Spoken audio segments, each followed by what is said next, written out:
बिस्मिल्लाहिर्रहमानिर्रहीम। अस्सलाम वालेकुम। हमारे चैनल में खुश आमदीद। नाजरीन, आज आपके लिए मैं इंतहाई खौफनाक, सनसनीखेज़ और दिलचस्प कहानी लेकर आई हूँ। लेकिन कहानी शुरू करने से पहले आपसे गुजारिश है कि अगर आप हमारे चैनल पर नए हैं तो हमारे चैनल को ज़रूर सब्सक्राइब कीजिए ताकि आपको हमारी वीडियोस सबसे पहले मिलें।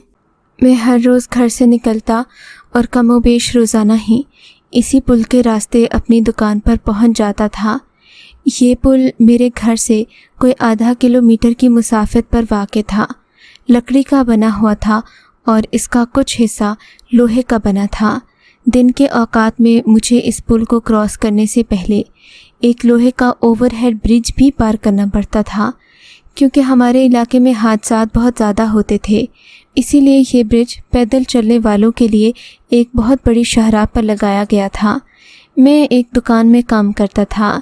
दुकान क्या थी, बस मामूली सा एक खोखा था जो एक पोश किस्म की गैर मामूली आबादी में वाक़ था। दिन भर मैं यहाँ सिगरेट, पान वगैरह और कुछ छोटी मोटी चीज़ें फ़रोख्त करता। यूँ इसी खोखे की मदद से मेरे घर का दाल दलिया चल रहा था। मेरी ज़िंदगी की गाड़ी आहिस्ता आहिस्ता सफ़र करती आगे की जानिब रवां दवां थी। मेरे घर में मौजूद मेरी बेगम और 2 बच्चों की रोज़ी इसी छोटे से खोखे की मरहूने मिन्नत थी। लेकिन मेरा खोखा जहाँ पर वाक़ था वो कोई अच्छी जगह हरगिज़ नहीं थी। मेरी बीवी अक्सर मुझे मना करती कि मैं यहाँ पर अपना काम ख़त्म करके घर के करीब ही कहीं खोखा लगा लूँ, लेकिन मैं ऐसा नहीं करता था। इसकी 2 वजूहात थीं। एक तो ये कि यहाँ पर आमदन कम थी, मतलब कि यहाँ आने जाने वाले लोगों की आमदोरफ्त कम होती थी। दूसरी वजह ये थी कि मेरा कारोबार कुछ अच्छा न था। पान सिगरेट बेचना कोई महज़ब पेशा नहीं था, इसीलिए मैं अपने घर से ज़रा दूर ही वो खोखा लगाए हुए था। अगरचे यहाँ भी मेरे इलाके के लोगों का आना जाना तो था, लेकिन कदरे कम लोग ही यहाँ पर आते थे, इसलिए मुझे ज़्यादा फ़िक्र नहीं होती थी। अलबत्ता यहाँ पर अक्सर औकात नशा करने वाले अफराद देखने को मिलते थे। जाहिर है पान सिगरेट की यहाँ पर दस्तयाबी थी तो नशा करने वाले लोगों की बहुतात होना एक लाजिम बात थी। यहाँ पर आने वाले लोगों के अंदाज़ो अतवार अलग ही किस्म के थे। ये अपनी दुनिया में मगन रहते। इलाके में बड़े से बड़ा हादसा हो जाता या फिर बड़े से बड़ी खुशी देखने को मिल जाती, मगर ना इनका हुलिया बदलता, ना इनका तर्ज़ अमल बदलता। ये लोग कच्ची आबादी में रिहाइश पज़ीर थे। इस कच्ची आबादी के पास ही जो दरख्त वाक़ थे, यहीं पर मैं अपना खोखा लगाया करता था। यहाँ पर दरख्तों की छाँव होती। अक्सर नशा करने वाले लोगों को घर में कोई बैठने ना देता तो ये लोग मेरे पास आकर दरख्त के नीचे लेट जाते। मेरे पास नशा तो ना था, मुझसे पान वगैरह लेते और मेरा शुक्रिया अदा करते। खैर, मुख्तसर ये कि मेरे तकरीबन सभी दोस्त नशा करने वाले थे। मैं अक्सर औकात घर से निकलता और तकरीबन 2 घंटे की तवील मुसाफत के बाद अपनी मंजिल पर पहुंच जाता था। शादी से कबल मैं गांव में ही मेहनत मजदूरी किया करता था, लेकिन शादी के बाद जब इतनी कम उजरत में मेरा गुजारा चलना मुश्किल हो गया तो मैंने इस कस्बा नुमा शहर का रुख किया था। मुस्तकिल बुनियादों पर ज़रिया माश मुस्तहकम होने के बाद मैं अपनी बेगम को भी यहीं पर ले आया। मैं चाहता था यहाँ रहते हुए हम अपनी तदबीर से कोई न कोई नया कारोबार शुरू करें और ज़िंदगी का पहिया चलाने में कामयाबी मिल सके। अब मैंने अपना खोखा एक पोश इलाके में शिफ्ट कर दिया। यहाँ पर भी अगरचे ऐसे लोगों का आना जाना लगा रहता था जिनका ताल्लुक़ नशे या फिर जराइम पेशा लोगों से होता था, मगर फिर भी यहाँ की हालत कदरे बेहतर थी। गांव की ज़्यादा मेहनत और कम उजरत से ये इलाका बेहतर था। मैं अक्सर सुबह के 9 बजे घर से निकलता और महज 3-4 किलोमीटर की पैदल मुसाफत तय करता हुआ अपनी दुकान पर पहुँच जाता।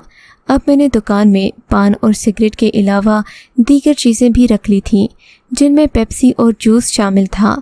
मैं पूरा दिन दुकान पर काम करता। शाम के तकरीबन 7-8 बजे तक दुकान बंद करता। कभी कभी जब दुकान के आसपास लोगों की आमदोरफ्त बढ़ जाती तो मुझे रात के 10 भी बज जाते, और कुछ मौके तो ऐसे होते कि रात के 12 बजे के करीब अगले दिन की तारीख बदलती और मैं अपने घर की तरफ रवाना होता। गर्मियों के औकात में तो रात देर तक सड़क और पुल क्रॉस करने वालों का रश होता था। इसी वजह से यहाँ पर मेरी खूब बिक्री होती थी, मगर सर्दियों में शाम ढलते ही लोगों की आमदोरफ्त कम पड़ जाती। अक्सर औकात लोग अपने घरों में सर्दी की वजह से दबक कर रह जाते। सर्दियों के दौरान मैं दुकान 1.5 घंटा कबल बंद कर लिया करता था और जल्द घर पहुंचने को तरजीह देता। आज आसमान पर हल्के बादलों के मंडलाने की वजह से मामूल से ज़्यादा हटकर सर्दी थी। मैंने यहाँ पर खड़े होकर काम करना था, इस वजह से सर्दी बहुत लगती थी। बीवी मेरा ख्याल करती, उसने मुझे एक नहीं 2-2 जैकेट्स थमा दिए, मगर फिर भी आज सर्दी बहुत लग रही थी। सुबह के वक्त बारिश के कुछ खास इम्कानात तो मौजूद नहीं थे, लेकिन आहिस्ता आहिस्ता दिन गुजरने के साथ साथ बादलों के गहरे होने की वजह से सर्दी का राज बढ़ने लगा। हम रेहड़ी वालों को या दुकानदारों को गर्मी से ज़्यादा बारिश का डर इसीलिए होता है कि हमारी रेहड़ियाँ आन की आन में बारिश की वजह से बर्बाद हो जाती हैं, माल ख़राब हो जाता है। इसीलिए मेरी कोशिश होती थी कि मैं बारिश होने से पहले पहले अपने घर चला आऊँ। रात के तकरीबन 9 बजे थे। हल्की हल्की हवा चलने लगी तो मैं समझ गया कि बारिश होने लगी है। वैसे भी सड़कें वीरान हो गई थीं, इक्का दुक्का लोग ही नज़र आ रहे थे। मैंने सोचा बिक्री भी नहीं हो रही। तब रेहड़ी पर मखसूस कपड़ा बांधा और इसे चेन के साथ लॉक करने के बाद पैदल ही घर की राह ली। आज आसपास कोई सवारी भी नहीं मिल रही थी, सो मैं पैदल ही घर की तरफ चल पड़ा। रास्ते में कुछ दुकानें आती थीं। मैंने सोचा पैदल चलने का कुछ तो फ़ायदा हो। तब मैं एक छोटी सी दुकान के सामने रुक गया। इस दुकान पर बच्चों के लिए चॉकलेट्स और दीगर खाने पीने की चीज़ें होती थीं। मैं जब भी घर जाता बच्चे मेरी आस पर बैठे होते थे, सो मैं उनके लिए कुछ न कुछ लेकर जाता था। बच्चों की खातिर ही मैं इस दुकान पर रुका, मगर दुकान बंद थी। अजीब सी सरसराहट पूरी दुकान में फैली हुई थी। मुझे कभी लगता कि दुकान का दरवाज़ा खुला हुआ है और कभी लगता कि दुकान बंद है। मुझे याद आया कि मैं एक अनहोनी सी जगह पर खड़ा हूँ। यहाँ पर तो अमूमन 1-2 लड़के होते हैं जो खड़े रहते हैं। मैंने कोई दुकान तो नहीं देखी। फिर ये दुकान, फिर मुझे वहम हुआ कि शायद मैं रास्ता भूल गया हूँ। तब मैं दुकान की तरफ बढ़ने लगा। मैं महसूस कर रहा था कि जूं मैं आगे चलता दुकान का फासला मुझसे मज़ीद दूर हो जाता। ये देखकर मुझे किसी गड़बड़ का एहसास हुआ। फिर लगा कि शायद आंधी का असर होगा।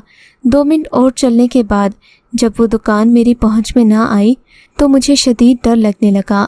मैंने आगे बढ़ने के बजाय पीछे की राह लेना चाही तो मुखालिफ सम से मुझे खौफनाक कहकहों की आवाज़ सुनाई थी।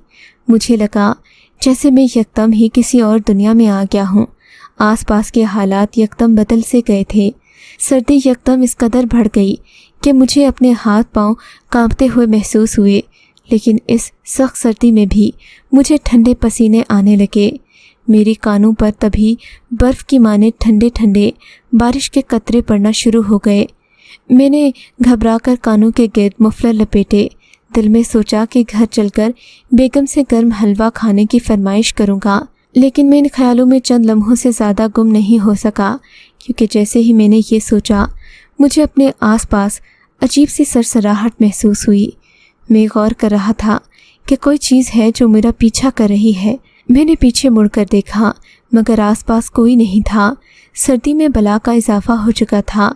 मैंने देखा पुल भी मेरे करीब ही था, मगर मैं एक भी कदम हिलाने से कासिर था। मैंने आसपास नज़रें दौड़ाईं कि शायद यहाँ करीब ही कोई झुग्गी मिल जाए जहाँ मेरा जानने वाला मौजूद हो। मैं वहाँ रुककर बारिश के इस ठंडे और यखबस्ता तूफ़ान के थमने का इंतज़ार करूं, लेकिन बारिश की धुंध की वजह से मुझे कुछ नज़र नहीं आ रहा था। अलबत्ता पुल के करीब तूत के दरख्तों के झुंड में मुझे लालटेन की रोशनी नज़र आई। मैंने देखा कि रोशनी काफ़ी वाज़िह थी। मुझे उम्मीद की एक किरण नज़र आई। वो आवाज़ें आना बंद हो चुकी थीं। मैंने फ़ौरन उस रोशनी का रुख किया। थोड़ी देर चलने के बाद मैं रोशनी के पास पहुंच गया। वहां पर देखा तो एक पुरानी सी तर्ज की झुग्गी नज़र आई, जिसके आधे खुले दरवाजे से एक बुढ़िया बाहर की तरफ झांक रही थी। मुझे वो बुढ़िया उस वक्त किसी हूर से कम नहीं लगी। मैं खुशी से आगे बढ़ने लगा। करीब आने पर मालूम हुआ कि बुढ़िया तो ज़मीन पर बैठी प्याले से कोई मशरूब पीने में मसरूफ़ थी। मुझे लगा कि बारिश की वजह से शायद सर्दी का मौसम है तो ये बूढ़ी औरत चाय पी रही है। बहरहाल मैंने बुढ़िया को सलाम किया तो वो मुझे अंदर कमरे में ले आई। उस कमरे में मौजूद ना ही कोई रोशनी थी और ना ही कोई लालटेन, ना कोई मोमबत्ती वगैरह, मगर फिर भी कमरे में रोशनी आ रही थी। मेरे कांपते हाथ देखकर बुढ़िया बोली, बैठ जाओ बेटे, तुम्हें सर्दी लग रही होगी। लेकिन अब नहीं लगेगी, बुढ़िया ने मायने खेज अंदाज में कहा। तो मेरी नज़र सामने पड़ी शीशा नुमा चीज़ पर चली गई, जिससे शुआएं निकलकर पूरे कमरे को रोशन कर रही थीं, जबकि यही शुआएं दूर से लालटेन की रोशनी का मंजर पेश कर रही थीं। बुढ़िया मुझे काफ़ी देर देखती रही। मैंने देखा उसके चेहरे पर पुरस्कार सी मुस्कुराहट थी, जो हर गुजरते लम्हे के साथ बढ़ती जा रही थी। बुढ़िया ने एक अलविदाई नज़र जैसे मुझ पर डाली और फिर प्याले में मौजूद वो मशरूब जानते बूझते होशो हवास में ज़मीन पर गिरा दिया। फिर उसने गुस्से से मेरी तरफ देखा। मैंने देखा वो काले कपड़ों में मलबूस थी। मैंने कहा, मुझे बाहर जाने की इजाज़त दे दीजिए। कहने लगी, बेटे तुम अच्छा हुआ कि यहाँ रुक गए हो। तुम नहीं जानते कि ये इलाका कैसा है, और जानते हो बाहर तो बारिश हो रही है। तूफ़ान थमने का इंतज़ार करो, बाद में चले जाना। मैं खड़ा था। बुढ़िया ने मुझे चमड़े की बनी एक कुर्सी पर बैठने को कहा। मैंने देखा कि उस कुर्सी से अजीबोगरीब किस्म की बदबू आ रही थी, मगर फिर भी मुझे बैठना पड़ा। कमरे में बैठकर मैं बाहर का नज़ारा करने लगा। उस पूरे कमरे में अजीब सी बदबू आ रही थी। मुझे लगा कि शायद सर्दी की वजह से बुढ़िया के घर में गीले बिस्तर पड़े होंगे, इसी वजह से बदबू आ रही है। मगर थोड़ी देर के बाद मुझे ऐसा लगा कि ये बदबू किसी और चीज़ की नहीं, बल्कि खून और बालों की है। अचानक ही मुझे ख्याल आया कि हो सकता है बुढ़िया ने सर्दी की वजह से कोई जानवर ज़िबा कर रखा हो, जिसका गोश्त इसके ज़ईफ़ जिस्म को गरमाइश दे रहा हो। लेकिन मेरा ये ख्याल बिल्कुल गलत था। बुढ़िया ने मुझे बैठे रहने का इशारा किया। सारी झुकी कदीमी तर्ज तामीर पर बनी हुई थी। इसकी दीवारों में चंद बड़े बड़े शगाफ मौजूद थे, जिसमें बड़े बड़े प्याले रखे हुए थे। इन्हें पत्थर के ढक्कन से ढांप कर रखा गया था। कमरे के सारे अजीबोगरीब माहौल ने मेरे तजस्सुस में इजाफा कर दिया। बुढ़िया की आंखें अजीब सी थीं, जिनकी पुतलियाँ सब्ज़ रंग की माने थीं। देखने में यूँ लगता था जैसे किसी जुगनू ने अपने गिर्द माहौल को रोशन कर रखा हो। मैं इधर उधर देखने लगा। कमरे के कोने में मिट्टी के बर्तन में मुझे कुछ गोश्त सा पड़ा नज़र आया, तो मेरे पाँव के नीचे से जैसे ज़मीन सरकने लगी। ऐसा लग रहा था ये इंसानी गोश्त हो। और फिर उस वक्त मेरी जान निकली जब मेरी नज़र एक इंसानी खोपड़ी पर पड़ी। मैं एकदम सकते में आ गया। मेरा रंग फक हो गया। इससे पहले कि मैं उठकर भागने की कोशिश करता, बुढ़िया बिजली की सी तेज़ी से अपनी जगह से उठी और आगे की तरफ बढ़ने लगी। उसने सामने वाला दरवाज़ा पूरी ताकत से बंद कर दिया। अब मुझे एहसास हुआ कि मैं खौफनाक और खूंखार बला के चुंगल में बुरी तरह फंस चुका था। मुझे अपनी बीवी और बच्चे याद आने लगे। मैं कभी हाथ में मौजूद शॉपर की तरफ देखता तो कभी उस बंद दरवाजे की तरफ। वो औरत मुझे खौफनाक नज़रों से घूर रही थी और उसके हाथ अपनी शक्ल तब्दील कर चुके थे। उसके हाथ एक खौफनाक पंजे का रूप धार चुके थे। चंद लम्हे कबल एक बुढ़िया के रूप में नज़र आने वाला ज़ईफ़ जिस्म एक पुरस्कार और डरावनी शक्ल इख्तियार कर चुका था। वो मुझे खूंखार नज़रों से देख रही थी। मुझे उसके इस तरह देखने से अपनी मौत बहुत करीब से नज़र आने लगी। वो मेरी तरफ बढ़ रही थी। उसके जिस्म से आने वाली गंदी बू मेरा नाक बंद कर रही थी। जब उसने अपना हाथ मेरे कंधे पर रखा, मुझे लगा जैसे किसी ने आग के अंगारे या लोहे की गर्म सलाखें मेरे जिस्म में रगड़ने की कोशिश की हो। मेरे पाँव तले से ज़मीन सरक गई। उन आग के चिंगारियों ने मेरे जिस्म का बाल बाल जैसे जला दिया। फिर उसने मेरे दोनों कंधों को इतने ज़ोर से दबाया कि हड्डी और पसली जैसे एक दूसरे में घुस गई हो। मेरी सांस रुकने लगी। आँखों की पुतलियाँ ऊपर की जानिब घूमने लगीं। शदीद खौफ का एहसास हुआ और फिर मुझे लगा जैसे आज दुनिया में मेरा आखिरी दिन हो। हम इंसान कमज़ोर होते हैं, लेकिन जब भी किसी नई मुसीबत में फंसते हैं तो अपने ही रब को पुकारते हैं। उस वक्त मैंने अपने रब को याद किया। ज़ुबान से ऊंची आवाज़ में कलिमा तैयबा का विर्द करने लगा।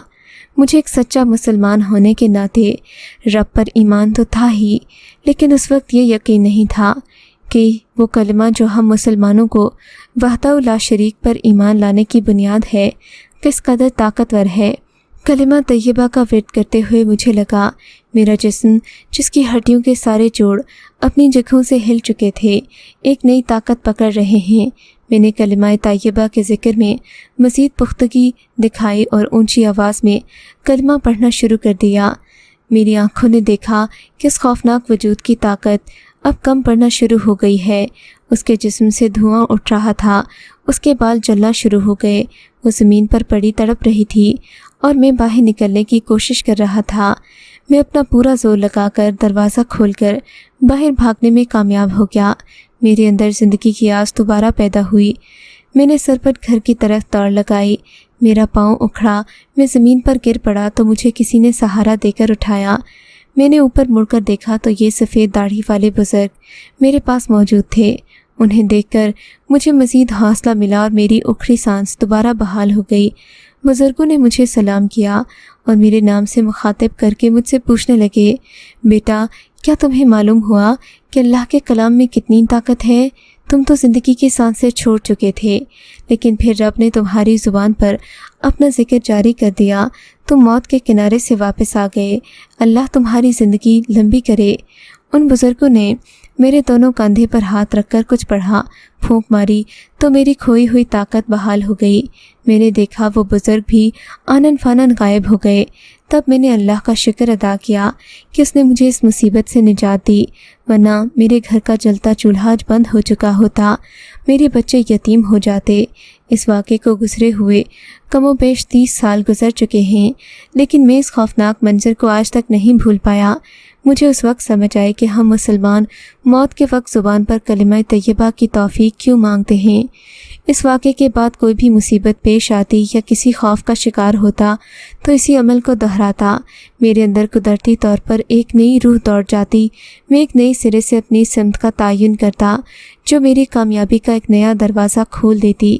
اللہ سے دعا ہے کہ وہ مجھے کامل ایمان عطا فرمائے، کیونکہ ایمان کے بغیر انسان ادھورا ہے۔